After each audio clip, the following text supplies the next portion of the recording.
করে বলেছি, প্রধান বিচারপতি শেখ হাসিনার দোসর, প্রধান বিচারপতি শেখ হাসিনার দালাল।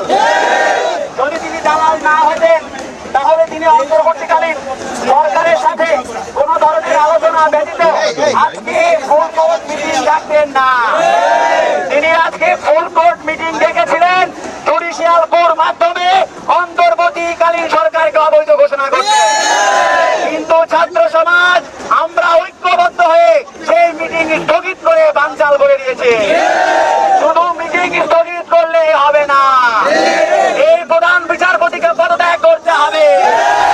শুধু প্রধান বিচারপতি নয়, আপিল বিভাগের সকল বিচারপতিকে পদত্যাগ করতে হবে এবং দুপুর 1টার মধ্যে পদত্যাগ করতে হবে।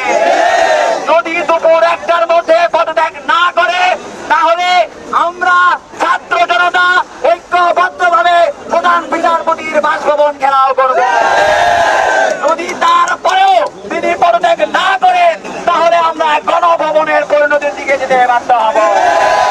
ছাত্র সমাজকে আর খেপাবেন না, অবিলম্বে পদত্যাগ করো, প্রধান বিচারপতি পদত্যাগ করো, আপিল বিভাগের বিচারপতিরা পদত্যাগ করো। জনগণকে অবজ্ঞা করার পরিণতি শেখ হাসিনা টের পেয়েছে। আমাদেরকে আর খেপাবেন না, ছাত্র জনতা ক্ষেত্রে কিন্তু পালানোর জায়গা পাবেন না।